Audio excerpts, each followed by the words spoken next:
Alright, so since we're running wires to the airplane, I figured I'd show you the Skywatch, or rather this is the Skytrax, Avidyne Skytrax harness that I pre-built here. Lace tied it all nice.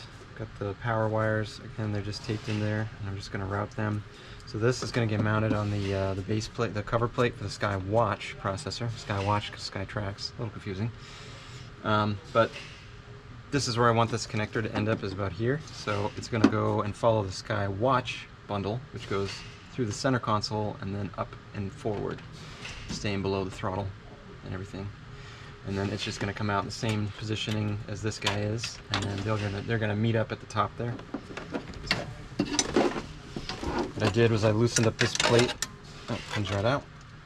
That makes access here very easy.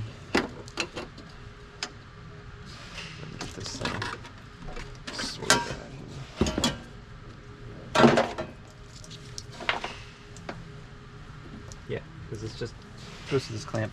So what I'll do is I'll size this up to a larger clamp so that I can fit this through there, but for now what I'm going to do is just run it in there.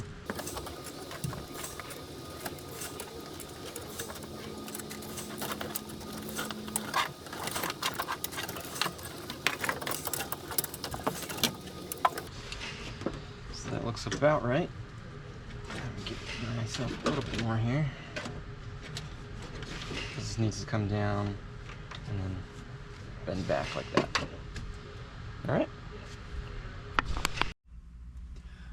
Alright, so here's the state of things. So I lace tied up some of this connector that's going to go down. There's a bunch of extra wires in here. Stuff I threw in that I don't need, but I put it in there just in case, some A-rinks and some other I/O stuff. Just in case, future use. Anyway, the only things I got left hanging out here, I've got the suppression line, which is going to go to the transponder. I've got an A-rink, two A-rink inputs, which are going to go to the Skytrax, and then the audio out of the Skytrax, which is a new feature. So those guys, what I'm going to do, my plan for that, is we're going to come back here, underneath this mess in the back here,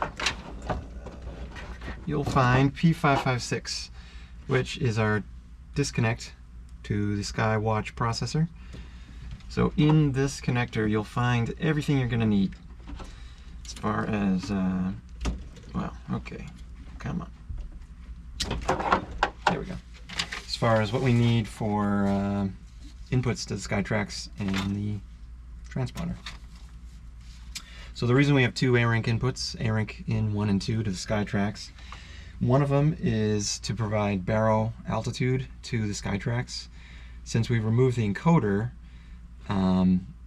there's no altitude source. Really, you need to provide it with baro altitude, and you can do it via a 232 line if you want. Excuse me. You can do it via a 232 line if you want, but the Avidyne engineer recommended using an A-rink, so that's what I'm going to do. So that's baro altitude. The other one is for the active traffic input from the Skywatch that is going to be fed into the Skytrax to provide the hybridized traffic display on the Vantage displays and on the IFDs, really. So those are the two A-rinks. The audio outline, that's a new thing in this new rev of the Skytrax manual. So now the Skytrax is going to be providing audio outputs directly. So for that, what I'm going to do is reuse the audio lines that the Skywatch was using. So we're going to remove the Skywatch audio, cap and stow those lines, and then I'm going to put my Skytrax audio into the same location where the Skywatch audio was. And then the last thing is the suppression line that just tells the transponder when the Skywatch and the Skytrax are doing stuff, it'll tell the transponder to be quiet so that you don't get false traffic alerts. And that's it. So anyway, so this 556 connector, you'll find everything you need there. So the suppression line, for example, is pin 2. Look at my notes here. So for that, what we're going to do, so this, I should probably point out, this is P556, which is the side that goes down into the Skywatch processor. We actually want to be going into J556, which is what's going into the main overbraided harness here.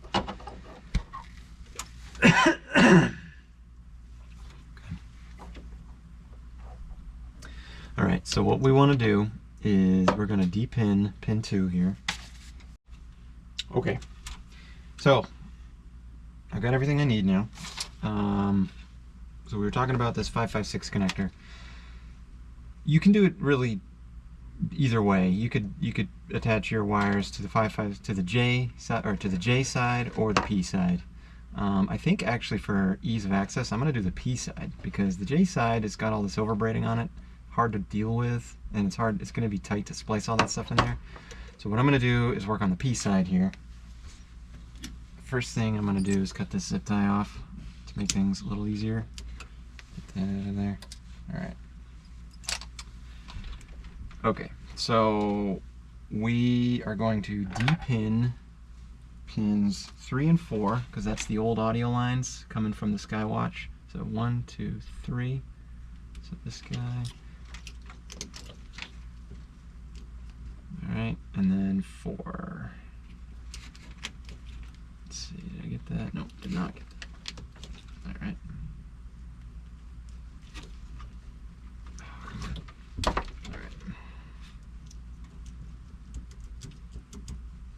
Alright, so 3 and 4 come out.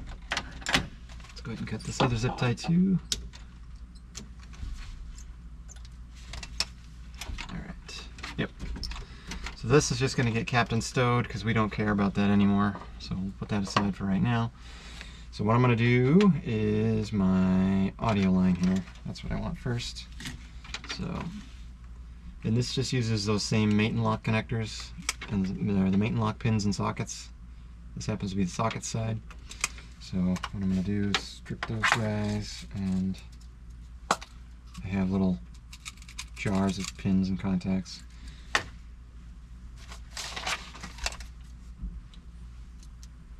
Let's see, it goes this way.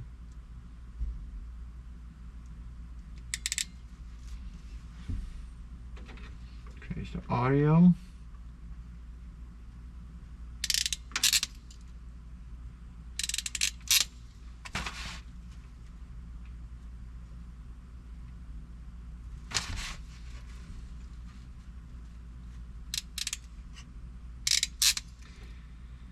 Alright, so that's good.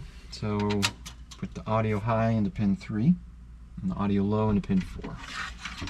So make sure we got it good. That should be fine. Alright, so which one was 3? Let's see. 1, 2, 3 on the bottom there. Okay.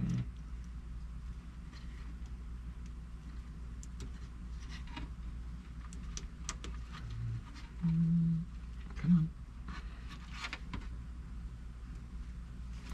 Sometimes you may need a little bit of persuasion.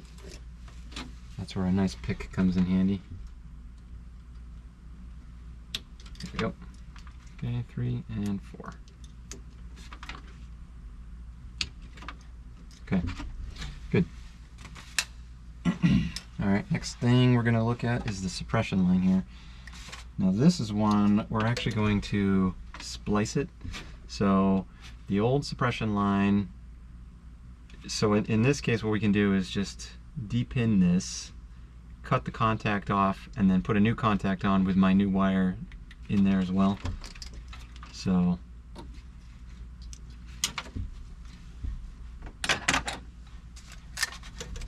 here's the suppression line. What I'm going to do is cut this off, put this aside, make that there, take this one here,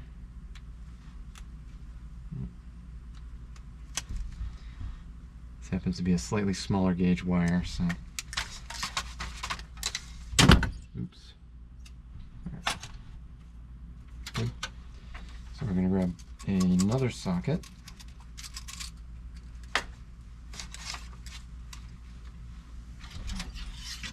and I'm going to put that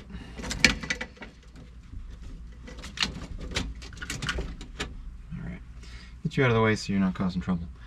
Okay, so we're going to put this one here, not this one. This is the audio. I don't want you. Go away. Alright.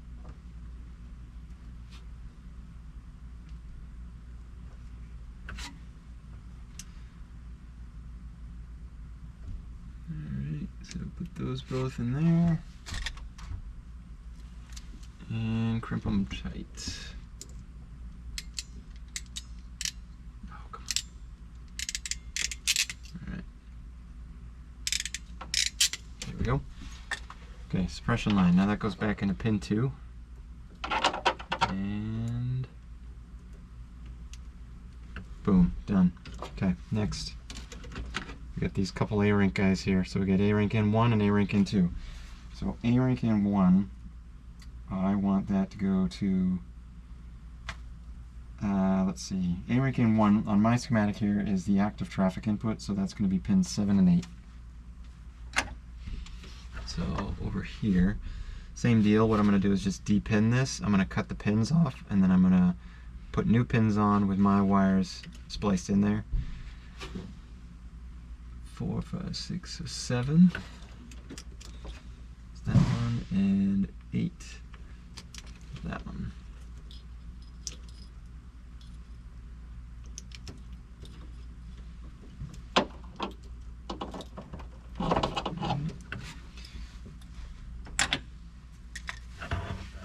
And you should keep track of which one's which. White was number 1 and blue was number 2. So white was 7 and blue was 8. That's pretty standard across all the Cirruses. Or white is A and blue is B, I think, is how it usually goes. So, alright. And I want that to go to pin, let's see, in 1, which is this guy.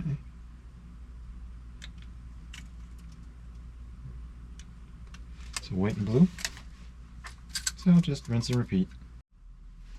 Alright, so we were just working down in this portion of the panel down in here.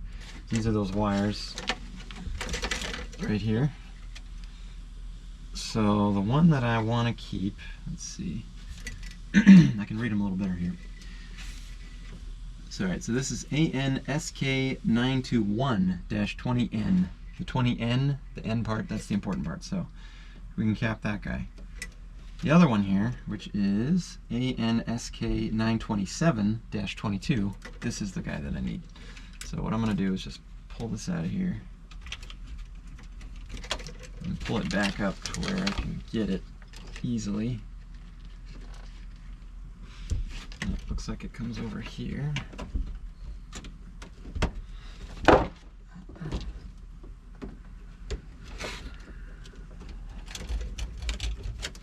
Okay, so this is my weight on wheels output, or input rather, to the Skywatch. So put that aside. This guy we're just going to cap and stow. We'll tie it up in the harness. But as you can see here, I've started doing some of my disconnect harness here. So we've got the 2 Ethernets going to the IFD, or the Vantage displays, sorry, MFD, PFD. And in here I've got some of the stuff that comes up from the Skywatch, or the Skytrax rather, and the AXP3222. I have a WOW, weight on wheels. This is from the AXP322. I have another weight on wheels input here from the Skytrax. So there's those two guys. Those guys are going to splice with this, and then they're going to everything's going to get put into this connector, which will feed down into the IFD. The IFD's already got the weight on wheels coming out of it.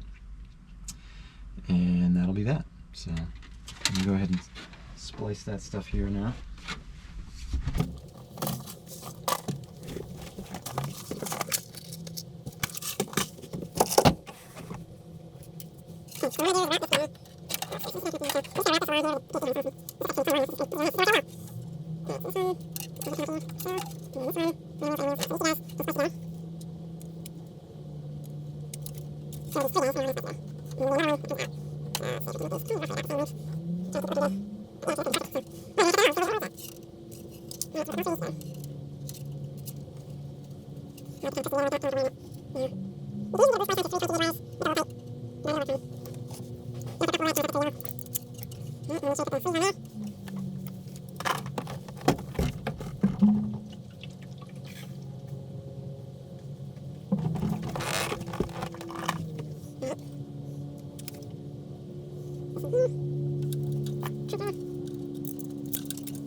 So then it's going to pin into here, like so. And so there we go. So it looks crazy messy right now, but once this is all tied in, it's going to look nice. All right. So there's the squat switch taken care of.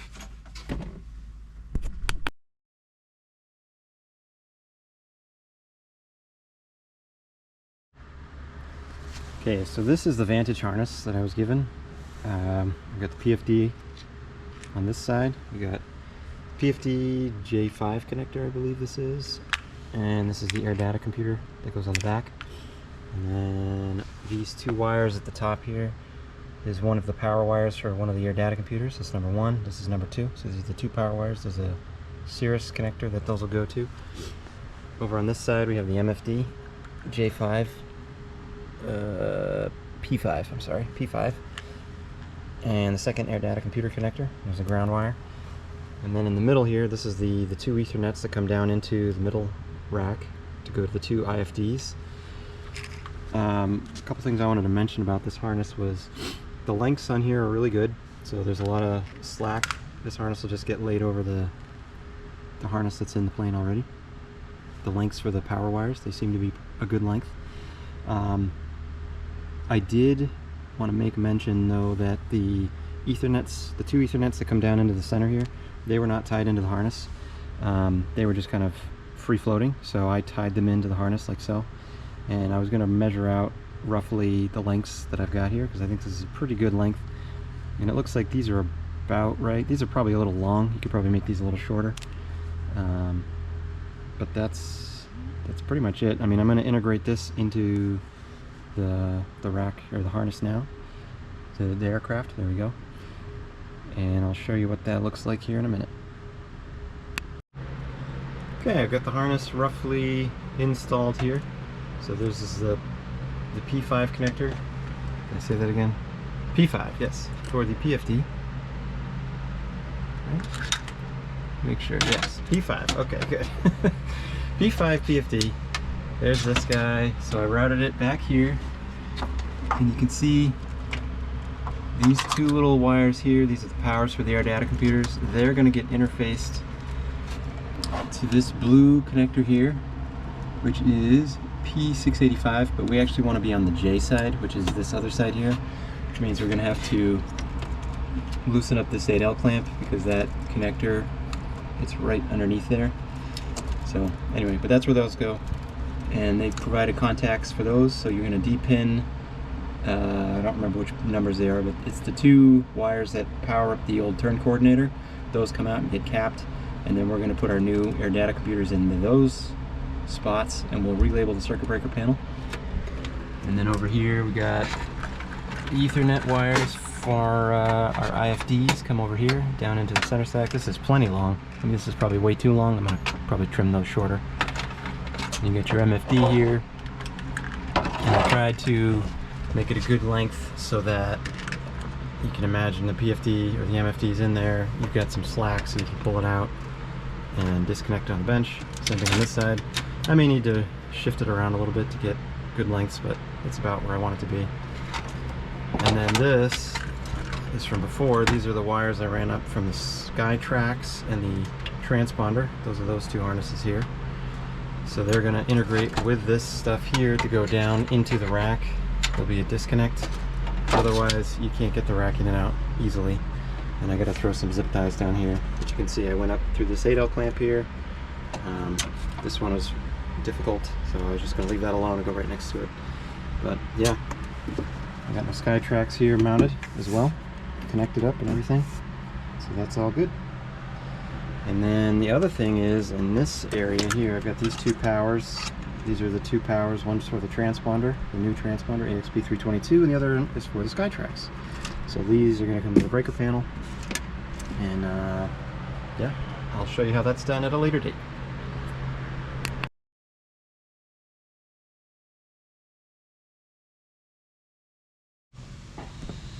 So now what I want to talk about, so I've shown you how I build up the rack, the mechanical rack assembly here. Now I want to start diving into the wiring that goes into wiring one of these guys. So we'll set that aside. So this is the wiring harness that has been removed from the plane. This is pretty stock for the most part. The only thing I've done so far is I put the two back planes for the two IFDs on here. They should just be a form-fit match. They're a little tight right now because I haven't cut any of the zip ties, which you'll have to do. But I just kind of wanted to start from scratch basically and show you how I work through this. So this one's a little bit non-standard as far as the transponder goes. This has got a GTX 345 that somebody modded in here, so we'll be dealing with that later on. But for now, what I want to focus on is the IFDs and how that stuff gets wired. So I've gone ahead and I've made some measurements as far as the length of wiring that needs to come out of the rack. So what we're going to end up doing is there's a couple things that get wired inside here internally. So there's an audio alert that comes out of the number 1 IFD, which in this case is a 540. You could have a 550 or you could have a 440 for your number 1. The number 2 will always be a 440 because there's just not enough room for anything else. So there's an audio alert that comes out of this that goes directly to the audio panel. We also wire, there's another audio monitor, monitor 1 and monitor 2 for the two IFDs.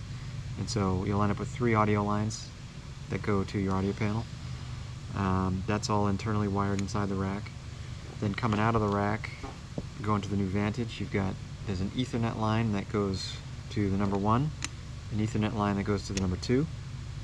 There's 232 for the MLB, or the Skytrax 200, excuse me.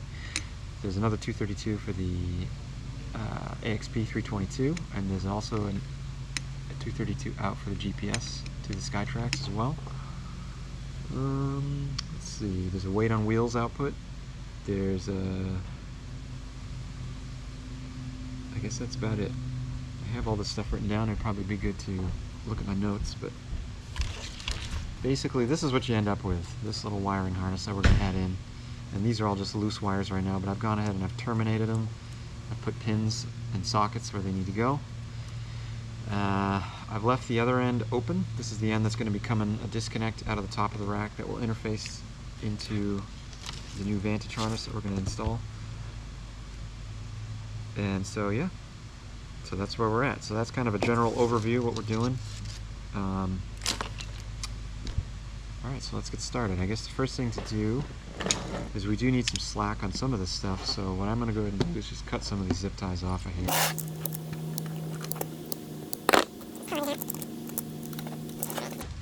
So something else that is helpful to do, this overbraiding right here, they overbraid this little section of wire between, this is the 518 connector, down to your autopilot. It's helpful to remove this overbraiding. It just gives you a little bit more play with the wires. Everything's really tight in here. If you loosen that up, you'll save yourself a lot of hassle and headache. So, again, cut another zip tie out of here. So what I usually do for this, you gotta be careful because there's a lot of wires and stuff in there, but a pair of sharp flush cuts, and then if you just basically do a little bit at a time, and then kind of peel it back. So I kind of put it underneath there, cut a little bit, peel it back, and then just rinse and repeat. And then just being careful not to cut through. If you can go down parallel with the wire harness, that's the best way.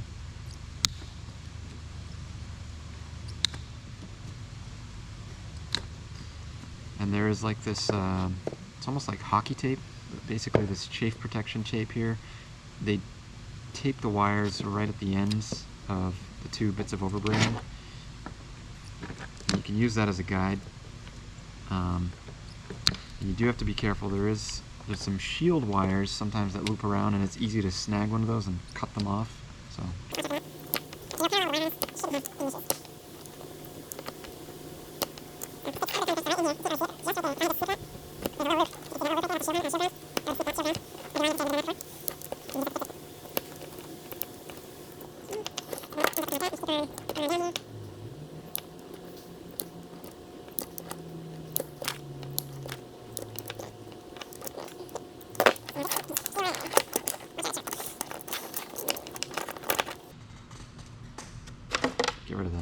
These are all shielded wires anyways. I don't really know why Cirrus does that from the factory.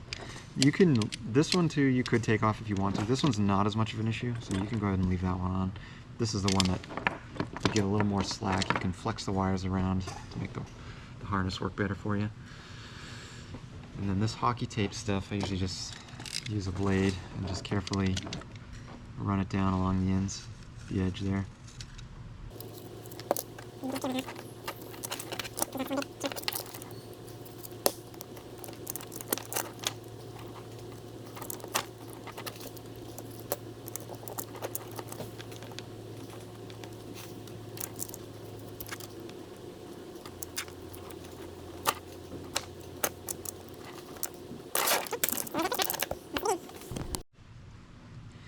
Okay, so now I'm going to start wiring a few things.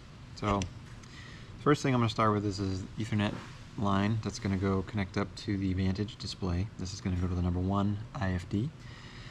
The type of Ethernet I'm using here, it's got 4 different colors, so I just follow standard color code, white, blue, orange, green, and then I put a solder sleeve on it with a little whip that I'll just terminate to the back shell. Pretty easy. So all of the length of wire that I've got here, I've got based on, I measured approximately a foot from the 518 connector beyond, so that the disconnect will sit roughly about a foot above the main radio rack here, and that'll fit nicely in with the harness that's already in the plane. That gives you a nice good service loop, easy to get to if you ever have to do changes. On this particular one, I'm actually going to wire a lot more ins and outs on the 232 lines and the A-Rank lines than I actually need for the install, just in case we ever need to add something in the future. That'll already be there. I'm just going to cap and stow those wires unneeded, but I'm going to wire them on this end so that we don't have to come back into here as much as possible. So anyway, so I'm going to start wiring this. So the Ethernet stuff goes on the 1002 connector, which is the old 430 COM connector. This is where Avidyne put the Ethernet stuff. So, alright. So I've got white goes to 1, which is 1, 2. I mean, white goes to 2. There we go. Just kidding. And blue is going to go to 3. And then 8 and 9, orange and green. So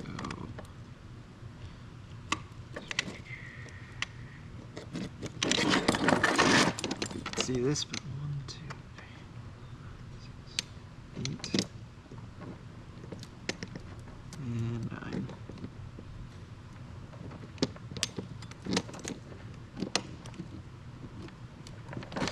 Just give a little tug test to make sure it's in there. So there's that, and then I made it too so that this can probably, kind of bend down a little bit. Give it a little bit of slack on the other side, and then that's going to come up like so. And yeah, that's pretty much that one. And I'll just, all they do, because there's not enough room inside this radio rack area to put back shells on, all the wires, you'll notice none of them have back shells. Which I don't have any. Let's pull one aside here. For example, the back shells that Avidyne gives you in their connector kit for the IFD 540, 440, these big, heavy, nice, solid metal ones, they're not going to fit back here. There's just not enough room. So we don't use these when we install them. All the wires are just exposed, but they're all going to be enclosed with this clamshell thing, if you remember from before. So they'll be protected well enough.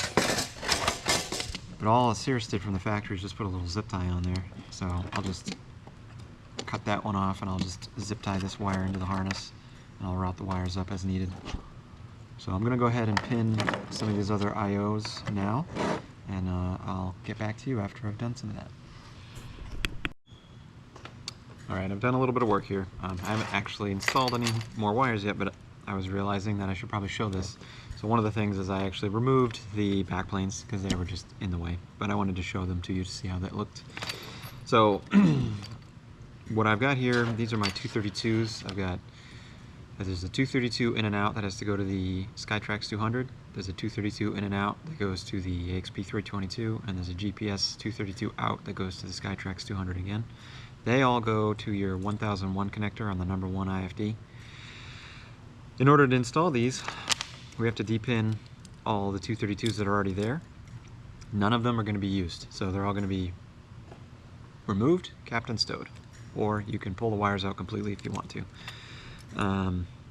Yeah, none of that stuff is going to be there. The only thing we're going to keep on this main connector, 232-wise, is the cross sync, which is the old crossfill line that goes between the two radios. That stays. That's on RS-232 port number 3, in and out. But ports 1, 2, and 4 are all going to come out. Well, no, that's not true, actually. The WX500, that one does need to stay. If you have a WX500, that goes into port 4 in only. So that's the only one that needs to stay. So I just wanted to point that out. You're going to have to depin a few wires before you can pin your new wires in. Alright, I'm back again. I finished pinning all the wires I need for the number 1 IFD. So I got my Ethernet here, I got my 232s coming in and out of here, and I got my audios, and they're all kind of clustered in here. And I've just kind of got them all hanging out here. Now these shorter ones are the audios. They're going to go to the audio panel up in the top there. These are just going to come out the top. Now I just wanted to make mention of one thing here. So this is an IFD 540. So I've wired the TAWS audio active discrete.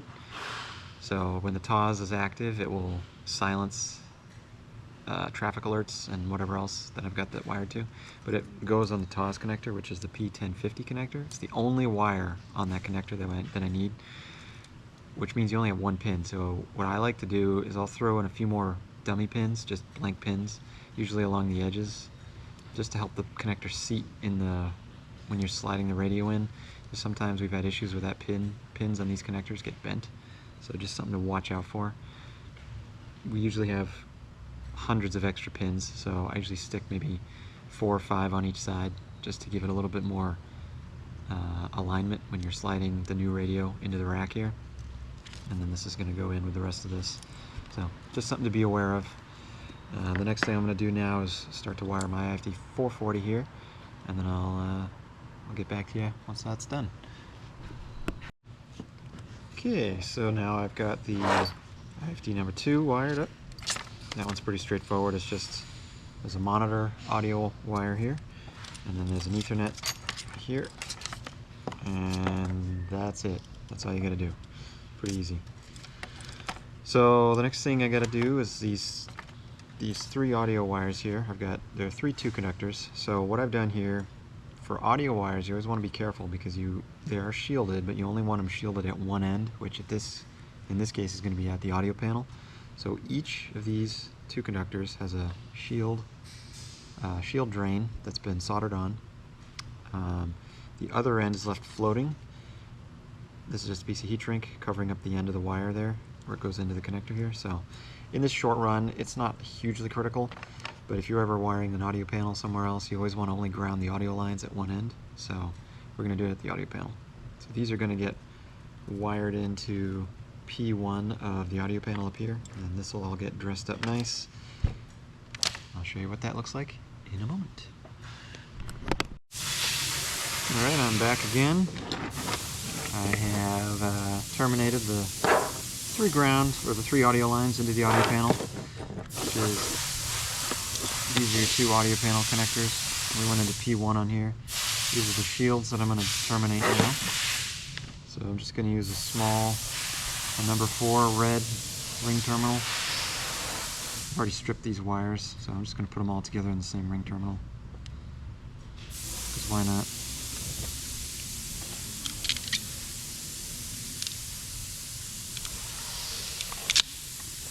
So these guys are going to go together. This is the back shell for the new AMX 240 audio panel. And this is going to get slapped in here like so. So these 2 guys go together nicely. And as it so happens is right on the back of the back shell, the back plane, there's a nice spot that this will get grounded with a screw right there.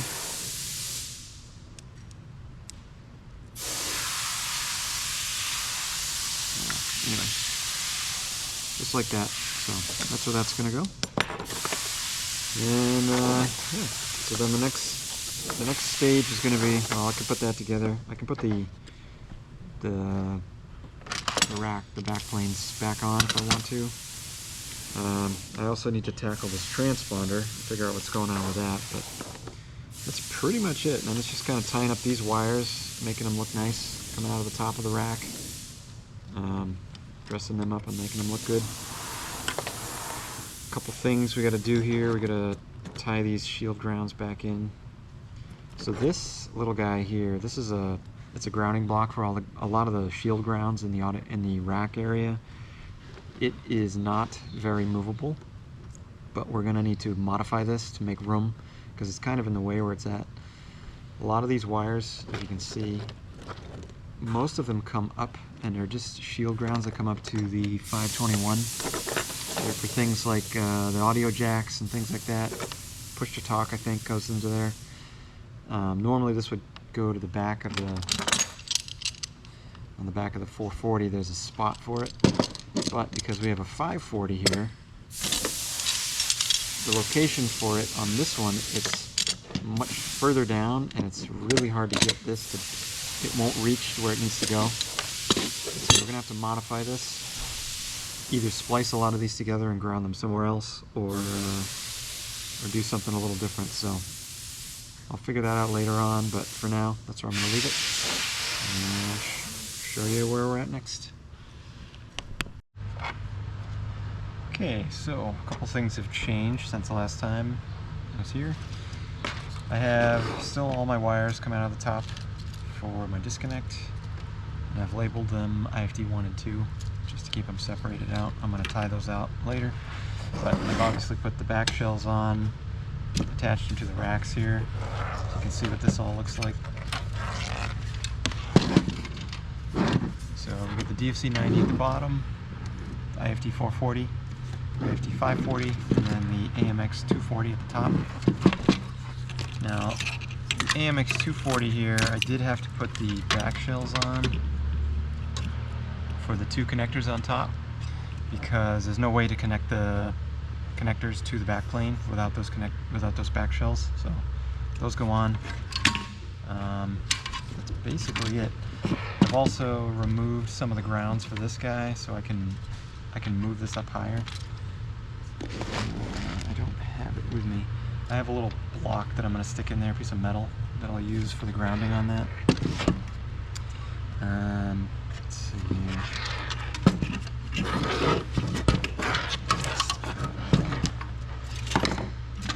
I have my shell here. This is going to go over the top of everything.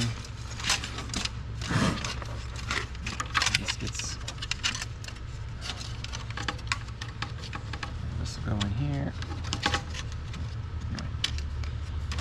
Yeah, so it's a pretty tight fit. You can see here, we've lowered this top part. So these two connectors, these 517 and 518 here, they're long enough to reach now. Because as I said before, when you lower the DFC 90 down, because the 540 is so much bigger, you need to lower this shell part down.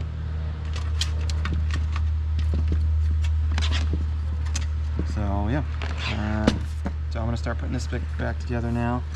The other thing to keep in mind is at the bottom of the rack here, the clearance between this bottom of this and the bottom of this is pretty tight. It's going to be really tight. It's going to sit right there. There's only about 1/8 of an inch or so between the bottom.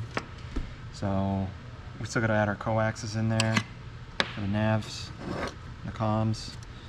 Yeah, that's pretty much it for now. So I'll show you what that looks like here in a minute. Okay, so it's been a few minutes. I just wanted to show you that I've tied up some of this rack, kind of zip tied it up together a little bit more, try to bundle things a little nicer so that this will stay. You want this to stay as close, as tight up against the back of this as you can to give yourself as much possible room. The length on this particular connector here, this is the 517, it is long enough to reach, but just barely. So just watch out for that. You may need to loosen some of these zip ties to get it up high enough and then zip tie it again after you've got it connected. Something else I was going to mention is because of the location of the new, where we're going to move the nav splitter, because the nav splitter doesn't fit inside here anymore. It was originally mounted here. Obviously I've removed that piece where it was mounted on, but it doesn't fit in here anyways because the DFC90 gets in the way. So we end up moving it further down to where the encoder was. So I fabricated new coax cables that'll reach down to the nav splitter. And they're all the right length to reach down where they're going to go. So I was just going to throw those on here now. This is glide slope 2. This is VLOC 1. This is that one.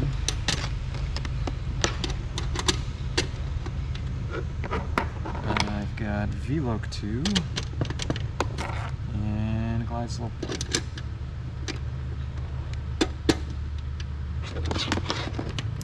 So those are all going to go down to the bottom, and these two are straight on the top, and these two are going to be right on the bottom like that. Alright, so the next stage here is I'm going to terminate my disconnect harness here. So these are all a little bit different lengths, so I'm going to cut them all the same length and then work on terminating that. And heat it up until the solder starts to flow. And it takes about 30 seconds or so. So the outer sleeves have already melted. Solder's starting to melt a little bit, and there it goes. So just when it starts to get sucked in, that's when you take the heat off. And you let it cool for a second or two, and it's done. And then what I'll do is I'll strip this one. I'll take this end, feed it into the next one, put the next sleeve on, and shrink both of them down, and that way you can just daisy chain all your shields together. Alright, we are back again. I just wanted to show you where we're at here. Basically the rack here is essentially done. So what I've done here, put the fan on here, alright, and that's connected via this here. I've added these two connectors are attached here. They are a pretty tight fit, so it is long enough, but just. This is a comm whip to make it easier to connect up the comm antenna later when we're in the plane. Same thing on the comm 2. So this is comm 1 on the top, comm 2 goes out the bottom, along with the nav connectors here. Alright, so all these coaxes come out the bottom. This is my DFC90 flap mod wire coming out of the bottom. This is the marker beacon. Alright, so it's all in here. You can see this is the connector coming out of the top of the rack. Everything's here. The only other thing I wanted to point out was this was that ground block that I took some of the pins out and terminated them inside the rack. So I usually just make this little piece of metal that fits nicely in there. I think this is 63 thousandths. Fits perfectly in there.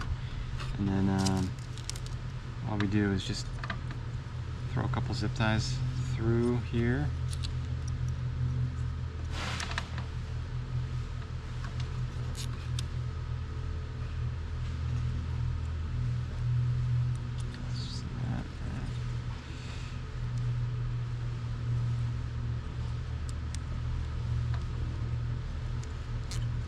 And this is all just shield grounds.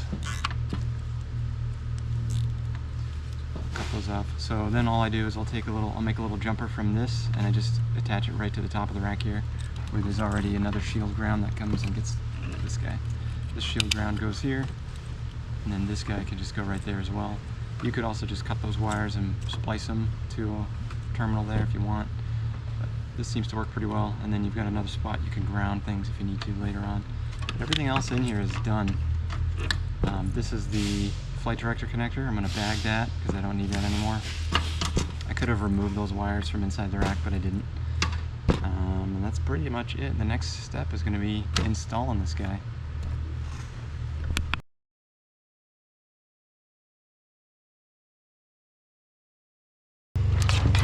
So the DFC90 at the bottom here. One of the things we have to add into this is the flap mod for the DFC90, and it's a simple thing. I always just do a 1-wire disconnect, comes out the bottom, and it will connect up to this pre-built, well, we make them in-house, but it's a flat mod per the DFC90 service bulletin. So it's got the 2 resistors, the 3 diodes all in there. So these will get spliced into the flap connector in there. And this is the other end of the connector, so this connector will connect up to this. That way you can pull the rack in and out. And this guy goes into this connector here, pin 33, or no, excuse me, 31, I'm sorry. It's the middle row, all the way to the right here, the middle row, you count in 1, 2, 3, and that 3rd pin, that should be 31. So 1, 2, 3. And I may need to cut a zip tie to get it in there because it's kind of tight.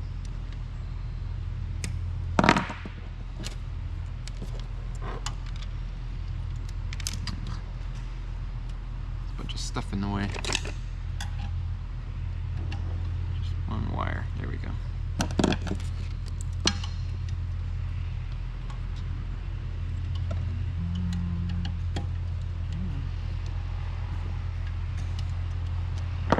It is. So it's always good to remember to do this before you put the rack in. Try to remember it afterwards. It's going to be a lot harder. So I'll do a video later showing how this is installed in the airplane. But for now, the rack, from what I can see here, is done, and we're ready to put the clamshell on now. I'll show you how to do that here in a sec. Okay. So today I'm going to show you how to install this DFC90 flat mod that we've got here. So what we're looking at here, this is below the rack area. This is the connector we want right here, this guy, which is P632. So what we're going to do, we need to splice our flat mod here into the wires that go into this connector. So what I'm going to do is cut the zip tie here. It's holding it, so we've got a little bit more access. Okay. So now we got that cut. Now we can actually pull this apart. Alright. So this happens to be, let's see, 3x5, that would be a 15-pin connector. Sometimes you'll find this as a 12-pin on the earlier models, but the later models it's a 15-pin. It doesn't matter. Either way, we're only interested in pins 1, 2, and 3, which happen to be right at the top here. So 1, 2, and 3. It's hard to see. It is labeled on there.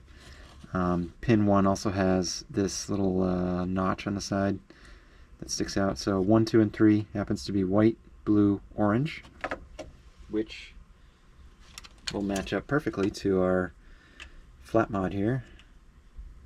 White, blue, orange. Alright, so what we're going to do is we're going to depin the current guys that are there. And you can use an extractor tool or just a regular pick is fine. There's just a single prong in there that is holding it in. Alright, so like that. So I don't know if you can see, there's one single prong here that I just sneaked down on the side and bent it over. A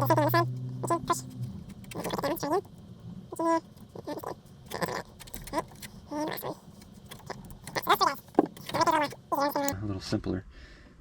I'm going to cut this little tag off. I'll put this back on when I'm done. This is just the tag that tells you that it's P632.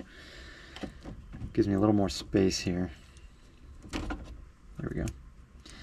So the way that I like to do this is I'm just going to cut off each connector because I don't need them anymore. And I cut them as close as I can to the pin so that they're all basically the same. Alright, and then strip the first one.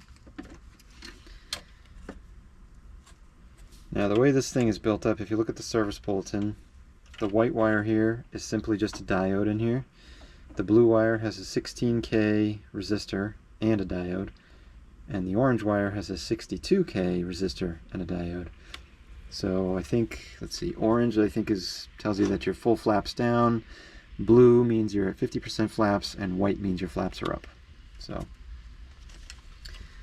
Anyway, so I stripped the orange wire there. I'm going to strip the orange wire here. And let's see, I'll get my sockets here. So I got my 2 orange wires. I'm going to put them together. And you can put them, because the type of pin we're going to be crimping here is a B-type crimp. You can put them both into the same crimp and then just lock it down.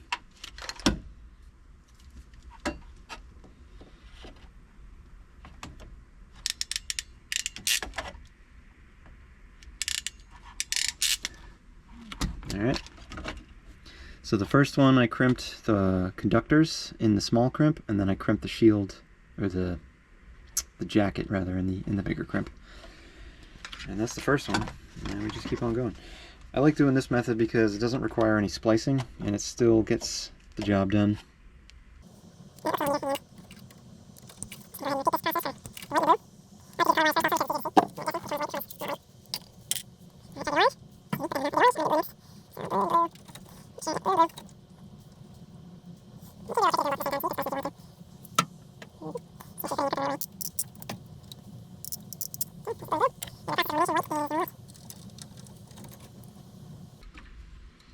Now these pins, these are mate and lock sockets. I think you can find them on aircraft spruce or anywhere.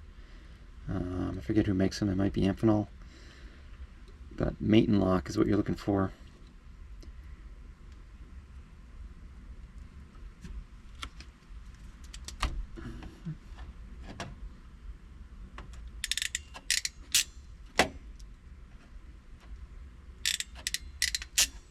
Okay. Alright, so now what we're going to do is we're going to put these, just pin them straight in there. So the white one is number 1. So 1, give it a little tug test so it's all the way in. Blue is number 2. 2. And orange is number 3. Okay. So that's it. So there's our flat mod here, and so this can get plugged back into here.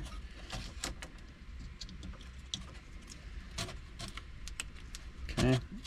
And this, remember, goes to, I believe it is P2 on the DFC90, pin 31. Which will, there's already a disconnect here, and it's already labeled flat mod. So yeah, that'll just be easy to plug into the bottom when we're ready. And I'll go ahead and I'll zip tie this all back up here.